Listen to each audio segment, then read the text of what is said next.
Hi and welcome back to Milgap Farms. Stay on the channel. I'm gonna be splitting some firewood. Now there is no way I'm gonna get all this done today. I don't even plan to get it all done, but I do want to get done what I've already cut up, which is right over there. Additionally, what I need to do is kind of jockey some things around so that I can throw some logs about right here where I'm standing, so that when I'm splitting, I don't have to carry them from over there to over here. You can see I've got some logs I've already blocked up. I got a lot of logs here I've got to block up too. I'm not sure exactly how I'm going to do it. I may get the grapple out on the skid steer at some point, move a bunch of this stuff. That way I can grab a few of these and then toss them right over into this area right here. Now what I like to do is split in the evenings because I'm in the shade right now. And then tomorrow morning, when it's nice and cool and there's no sun behind the barn, I'm gonna get it all stacked up, or whatever I get split today. It might be a full trailer load, it may be a half a trailer load, I'm not really sure. But I'm gonna try my best to split as much as I can before the evening sets in. I'm standing on an old hickory tree and it is hollow in the middle. I don't even know why I brought this thing up here. Oh yeah, it's hollow in the middle. Eventually, I've got to cut this thing up, and I don't know why I put it here, right in the middle. At the time, I know now, at the time, none of this was here. And I figured I could get to this. Well, obviously I didn't get to this.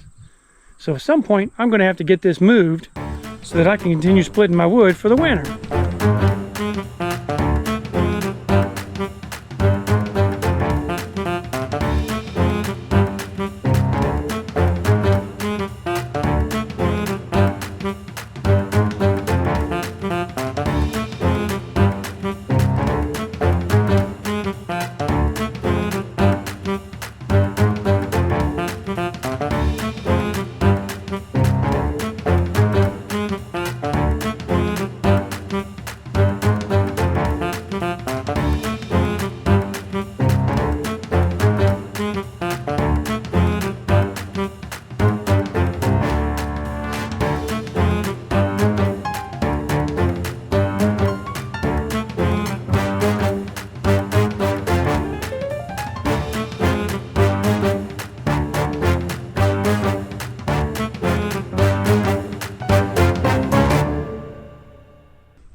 I got a decent sized pile blocked up.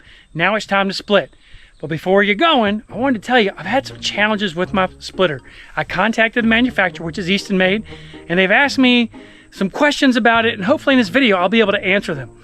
The problem that I'm having is that the ram will go not all the way down. It'll go down sometimes and then come back, which is good because it comes back. However, it doesn't finish the split. So that's a challenge for me. I want it to go all the way down and come back. So while it's going down and coming back, I got another block to put on there. This is my Eastonmade 37D. It's got 55 hours on it. It's an excellent machine. I really like it. If I did it again, I may get the one with the conveyor on the back, or tell them to build the one with the conveyor on the back, but leave the conveyor off, because it has a wider wheelbase. This one's a little bit narrow, so I can't really take it up into the mountain with me comfortably. I have taken it up there, but it takes a lot to pull it. My little side-by-side doesn't like to do it, and my Yamaha will never get it up there, that's for certain. So it's either a tractor or just limp it up there with the little side-by-side, the one we have, called the Kubota. Now, I don't go up there very often. In fact, I've got everything staged here. You can see we've got the conveyor, and I like to do my wood here, then up in the mountains, because this thing just teeters a little bit too much. That's for me. Now my mountain is fairly steep. That being said, I don't want to roll this thing. I really don't. And it would be terrible if this thing started to roll and took my side-by-side with it. This weighs almost 2,000 pounds. Ooh, let me get that sweat off. This thing weighs almost 2,000 pounds. It is a beast for sure.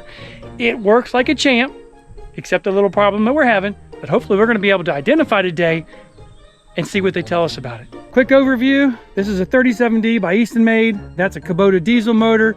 We're going to be using the box wedge, and what that'll do is it'll carry the round that way, splitting the bottom of it off. It'll pull it back in this direction, set it up for the next split. In this case, we have two levers right here. That's our auto cycle. We hit them both down. It goes in that direction, and it turns around and comes back. I'm going to turn this thing on, and we're going to get going.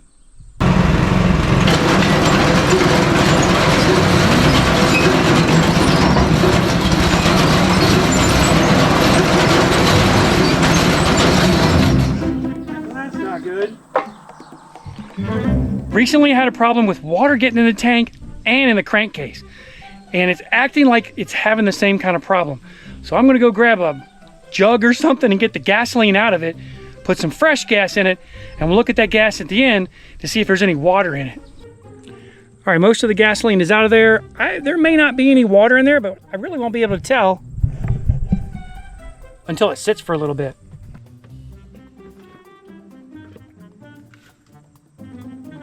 Yeah.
All right, I got it all split. Pretty excited about that. Oh, my dump trailer's overflowing. Even more excited, right? Wow, that's exciting. Well, there's a lot of it on the ground. I'll have to go over there and pick that up later. Right now, I just want to talk about the log splitter. I don't know if you noticed, but several times, maybe an hour and 15 into this split, you would see the pusher shoot backwards. So we hit both levers, it'd go partially the way down, and then it'd come back. And so what I was trying to capture was the PSI, or the pressure that was being generated when it would come back. Now, rightly so, when it goes all the way to the end, the pressure spikes, it comes back.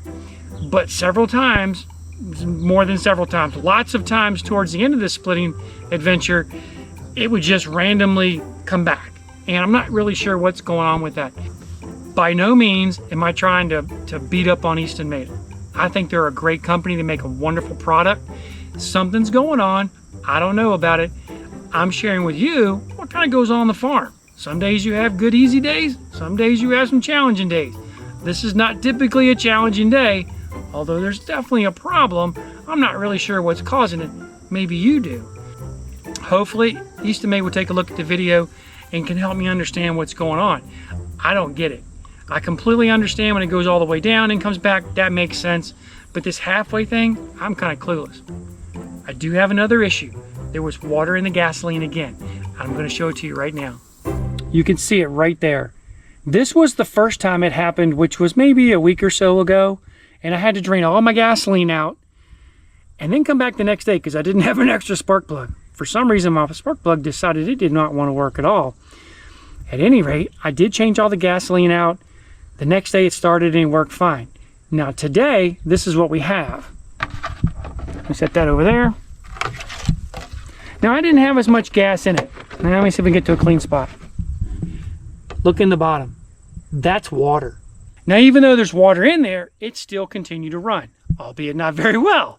It did run a little bit. So I went ahead and drained it all out, and when I did that, I put fresh gas in, and it worked just fine. How the gas is getting in, I'm not really sure. That's a 2-part gas tank. Maybe it's coming in there. This was tight. I mean, this is completely tight. So I can't imagine how it's going in. Thankfully, we don't have anything in the oil. Of course, I say that. Let's check it. All right, that's clear. Maybe you know what's going on. I really don't have a clue. I'm not sure if I'm supposed to be doing something with the hydraulics, or there's a setting or something I gotta change. I really just don't know. But if it is, hey, let me know in the comments below. I'd really appreciate it. Hey, and thank you for taking time out of your day to watch our videos. It really means a lot to us. We especially love hearing from you in the comments. Let me know where you're watching from. What kind of device are you watching on? Did you learn anything today? Every day I do a video, I learn something. Today, I learned that I've got a problem with my hydraulics and I got water in my fuel. That's not something I wanted to learn today, but I'm going to be able to get it fixed, I'm sure. So thanks a lot for watching. Do consider giving us a thumbs up. Until next time, God bless you.